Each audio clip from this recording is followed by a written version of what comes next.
Muy bienvenidos, ¿cómo están ustedes? Que el Señor les bendiga, que Dios pueda hablarnos en esta mañana, en este día, a través de esta meditación dominical. En esta ocasión quiero compartir con ustedes algunas reflexiones acerca de la existencia y de la manifestación de Dios en el mundo. Porque se nos quiere hacer creer muchas veces que la fe cristiana está vencida, está derrotada por poderes de las tinieblas. Sin embargo, podemos ver con mayor nitidez y con mayor fuerza la gracia y el poder de Dios en el tiempo en que estamos viviendo. Hay un remanente que está buscando apasionadamente la presencia de Dios en sus vidas. Hay un relato antiguo que se llama El viaje increíble. Trata de dos perros y un gato que un día pierden a su amo. Entonces salen a buscarlo y caminan como 100 kilómetros por el desierto hasta poder dar con él.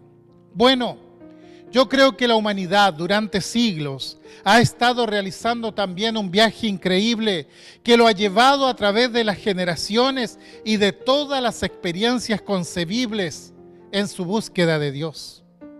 Se cuenta de un joven que preocupado se acercó un día a un sacerdote hindú. Por supuesto, todo esto ocurre en la India. Y le preguntó, ¿cómo puedo hallar a Dios? El hombre lo tomó fuertemente y le hundió la cabeza debajo del agua. El joven, cuando se levantó ya muy desesperado, le dice al sacerdote, ¿por qué hizo eso?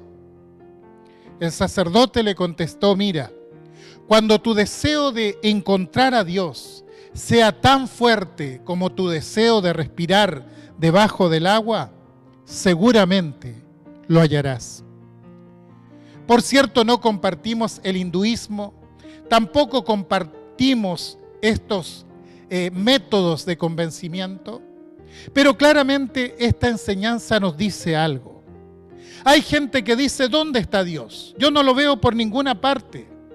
Pero su mayor error es resignarse a no verlo simplemente, a no encontrarlo. Entonces, cuando surge una búsqueda de Dios, con vehemencia, con determinación, yo no tengo duda alguna que Dios se va a dar a conocer claramente. La Biblia comienza con palabras sencillamente majestuosas. Allí en Génesis 1 dice, en el principio creó Dios. Y estas 5 palabras son la piedra fundamental de toda existencia y de toda la historia de la humanidad. Sin Dios no podría haber habido ni principio ni continuidad. Dios fue el poder creador y es la fuerza de cohesión que del caos formó el orden.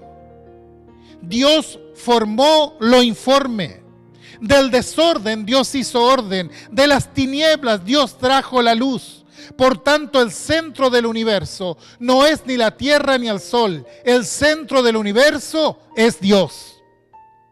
Es muy difícil comprender cómo obra Dios y es difícil también entender su esencia. En otras palabras, no podemos racionalizar a Dios. Aunque nuestra mente se jacta de muchas cosas, hay misterios en relación con Dios que nunca vamos a entender en esta vida, porque somos demasiado pequeños, demasiado limitados como para entrar en tan alto nivel de conocimiento. En la propia naturaleza hay misterios que el ser humano no ha podido resolver. Por ejemplo, ¿cómo es posible que todas las cosas sean atraídas siempre al centro de la Tierra? Newton descubrió la ley de gravedad, pero no pudo explicarla. Hay muchos argumentos científicos que señalan la existencia de Dios. No hay modo de explicar muchas cosas, a no ser que las entendamos a la luz de la existencia de Dios. Así tenemos, por ejemplo, el origen de la vida y la continuidad de la vida.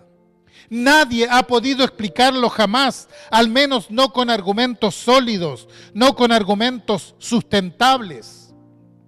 El cosmos, que quiere decir orden, es un misterio, porque ¿cómo puede ser que objetos gigantescos, que no tienen intelecto tales como las estrellas, los planetas se muevan cada uno en un orden consecuente, cooperando concertadamente los unos a los otros? ¿Cómo es que se mueven? ¿Quién diseñó sus órbitas y les ordenó que transiten por ellas? Hay un principio que dice que si algo no tiene inteligencia, no puede moverse inteligentemente, a menos que alguien, un ser inteligente, lo dirija. Una pelota de fútbol, por ejemplo, sería inútil si no hubiera una mente y una fuerza que la guíe. Podríamos presentar muchas evidencias y muchos argumentos que indican que Dios existe. Sin embargo, la escueta verdad es que no se puede demostrar mediante una mera racionalización. Es más, si Dios pudiera ser probado por la mente humana, no sería mayor que la mente que lo probara. Es ahí donde muchas veces sucumbe la fe. Porque ¿quién es Dios? ¿Cómo es? ¿Dónde vive? ¿Cómo encontrarlo? Y eso ha llevado a las culturas a crear sus propios conceptos de Dios, llegando en su imaginación a forjar dioses de todas clases y de múltiples formas. Y en su frustración, algunos terminan abandonando la búsqueda de Dios y declarándose irreligiosos. Pero cuidado, esto no es tan fácil, porque queda un profundo vacío y un sentido de desazón en sus almas. ¿O usted cree que aquel que se autoconsidera ateo es muy feliz? Imposible. Está tratando de negar lo innegable y se frustra y se decae de una manera horrible, porque no es que él no crea, sino que como no pudo comprobarlo científicamente mediante su razón, prefiere no creer. Pero eso no soluciona el problema de fondo, no soluciona el problema existencial y queda con más dudas que aciertos en su vida. Entonces la gran pregunta es, ¿podemos llegar a conocer a Dios realmente? ¿Se ha revelado Dios al hombre? ¿Podemos tener comunicación con Él?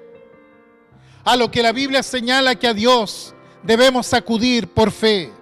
Y dicho sea de paso, no me diga que la Biblia es un libro cualquiera, porque basta leer y descubrir cómo se conformó y cómo ha sobrevivido hasta nuestros días, para darnos cuenta que el tener una Biblia en nuestras manos ya constituye un tremendo milagro de parte de Dios.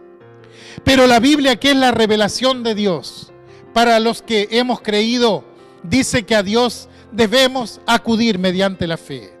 La fe es el vínculo entre Dios y el hombre. La Biblia dice que uno debe creer que Él existe. Eso se llama fe. Pero ¿dónde se produce la irrupción de esta revelación con Dios? ¿Cómo puede ver un ciego? ¿Cómo puede oír un sordo? Cuando el hombre en el jardín de Edén prefirió desafiar la ley de Dios, lo que contrajo aquello fue una gran tragedia. La línea de comunicación entre Dios y el hombre quedó interrumpida. No pudieron ya tener comunión. Porque Dios es santo y no puede ver la maldad, ni la iniquidad, ni el pecado. Y nuestras mentes finitas, embotadas por el pecado, no pueden comprender la santidad absoluta de Dios. Pero Dios hizo lo imposible. Trazó un plan para restablecer la comunión con el hombre a pesar de su pecado. El hombre tenía que morir por su pecado. Dios lo había dicho que así sería aún cuando éste todavía no caía en pecado. No era tan fácil. Si Dios hubiese perdonado al hombre simplemente y no hubiese cumplido en él su castigo por cuanto había transgredido su ley moral, Dios hubiese mentido. Dios hubiese actuado en injusticia. Gran dilema. Sin embargo, este dilema se resuelve cuando Cristo Jesús, el Dios hecho hombre, toma nuestro lugar y Él mismo muere por nuestros pecados en el madero de la cruz. Una vez hecho el sacrificio, dice: consumado es.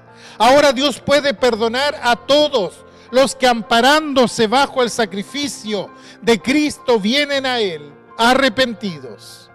Dios no solo lo perdona, sino que le da una nueva vida. Eso es lo que Dios quiere que usted y yo entendamos. Pero ¿cómo es posible esto si nuestra comunicación con Él está cortada? ¿Cómo es posible si aún teniendo ojos no podemos ver y teniendo oídos no podemos escuchar? Existe un maravilloso estado de gozo, luz, armonía, paz, satisfacción, para lo cual millones de personas están ciegas, sordas y aún muertas. Anhelan serenidad, buscan la felicidad, pero parece que nunca logran encontrarla. Es así como muchos terminan abandonando la búsqueda y se entregan al pesimismo existencial. A menudo su propio desaliento los hace sucumbir a un frenesí de diversas diversiones, toda clase de pecado, toda clase de acción degradante, alcohol, drogas, sexo, consumismo, etc. Y luego vuelven a su lamentable realidad. Su vacío interior persiste y nada logra llenarlos. Pero Dios sigue hablando.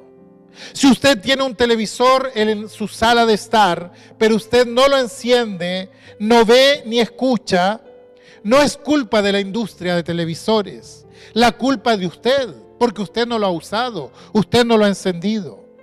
Sirva esto como ejemplo. Dios está permanentemente enviando su mensaje de amor, su mensaje de misericordia, de diversas formas. Pero somos nosotros quienes debemos sintonizarnos. Somos nosotros los que debemos estar dispuestos a escuchar y recibir su mensaje para luego obedecer lo que dice. ¿Cómo habla Dios? Dios ha hablado al hombre desde el principio. Adán en el jardín oyó la voz de Dios. Caín y Abel también escucharon la voz de Dios. Sin embargo, Caín hizo caso omiso de lo que Dios había hablado, pero Abel fue obediente. Así es como Dios siempre ha hablado. Desde el principio comenzó a construir un puente entre Él y el hombre, entre Él y la humanidad.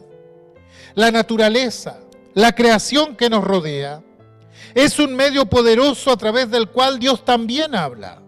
Dice el Salmo 19 que los cielos cuentan la gloria de Dios y el firmamento anuncia las obras de sus manos. Cada vez que usted mira a su alrededor, ve las grandes montañas, ve el inmenso mar, ve a las personas caminar por aquí y por allá, Dios le está mostrando que de verdad Él existe. La conciencia nos habla de Dios. Porque ¿de dónde cree usted que extrajo la idea de bien y mal? ¿Cómo sabe usted si algo es correcto o incorrecto, si algo es justo o no lo es? Y si Dios no existiera y usted tuviera la esperanza de vivir 70, 80, 90 años a lo más y luego morir, ¿por qué se preocupa tanto entonces? ¿Se da cuenta? Usted se mira al espejo y si lo hace con atención, usted tendrá que admirar la existencia de Dios, admitir la existencia de Dios. Pero no solo en lo natural Dios se ha revelado, también lo ha hecho por su palabra, la Biblia, la Santa Escritura, de la cual la mencioné como un verdadero milagro hace un momento. Esta palabra ha sobrevivido a pesar de todos los ataques de los escépticos, los agnósticos, los ateos, que han tratado de destruirla. Pero ha continuado firme en sus principios. Nunca ha inclinado la cabeza ante los descubrimientos de la ciencia. Es así como Dios sigue hablando al ser humano mediante la Santa Escritura. Por eso es tan importante que usted tenga su propio ejemplar de la Biblia y la lea, la estudie y descubra que Dios le está hablando por medio de ella. Es asombrosa la ignorancia de la gente en cuanto a la Biblia. Personas educadas, académicas, profesionales, estudiantes de enseñanza superior que tienen ideas mínimas o muy vagas acerca de lo que dice la Biblia. Creen conocerla, pero la verdad es que no la conocen. Bueno, la misma Biblia dice que Dios nos ha hablado por su Hijo. Ha hablado de diversas maneras. Ha hablado por los profetas, pero ha hablado de manera total, de la manera más elevada, a través de su Hijo Jesucristo.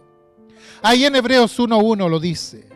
Dice que siempre existió la idea de que un día Dios habría de visitar corporalmente este planeta. Desde Adán hacia adelante. De hecho, en la mayoría de las religiones del mundo hallamos alguna referencia a esto. Sin embargo, dice la Biblia que se cumplió el tiempo hasta que estuvieron dadas las condiciones, hasta que se cumplieron las consideraciones proféticas. Entonces Dios envió a su Hijo, nacido de mujer. Es decir, en aquella primera noche de Navidad, allí en Belén de Judea, Dios fue manifestado en carne. Y esta manifestación fue en la persona de Jesucristo. Dice la Biblia que en Jesucristo habita corporalmente toda la plenitud de la deidad. Lo dice Pablo en Colosenses 2. Esta manifestación de Dios es la más perfecta que Él dio jamás al mundo. Si queremos saber cómo obra Dios, lo que tenemos que hacer es mirar a Cristo Jesús. Por tanto, toda esperanza que tengamos en Dios, cualquier perspectiva de la vida eterna, cualquier anticipación del cielo, cualquier posibilidad de un orden social nuevo, todo debe estar vinculado a la persona de Jesucristo. Una de las preguntas cruciales, entonces, que debemos hacernos es: ¿qué debo hacer con Cristo Jesús? Debemos decidir si realmente Jesucristo y el Evangelio son importantes para mí o simplemente eludirlo. Pero no puedo quedarme en una condición neutral. Nadie puede quedar neutral ante la realidad de Jesucristo. O simplemente le acepta y le sigue como Salvador, o simplemente lo rechaza. Usted puede decir: pero yo creo en Cristo.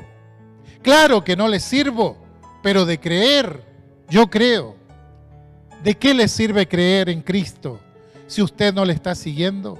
Menos posibilidades tiene aún de justificarse a sí mismo, porque usted ha dicho: yo creo en Jesucristo. Es decir, su rechazo no es por ignorancia, sino por decisión propia.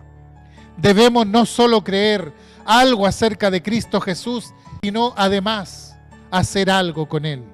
Como ya dije, ¿aceptamos o rechazamos? Aceptar que Él es el Salvador o rechazar esa posibilidad. Esta es la cima de la fe. Este es el pináculo de la creencia. Aquí es donde debe descansar la fe de quienes esperan realmente alcanzar la salvación el día que partan de esta vida. Cristo es ineludible. Escúchalo bien. Cristo es ineludible. No podemos quedar al margen. Por lo tanto, decide hoy qué harás con Él. Si vienes a Él, Él te salvará, Él te perdonará, Él te restaurará. Pero si sigues lejos de Él, Dios tenga misericordia de ti. Que Dios haya hablado en este día. Amén.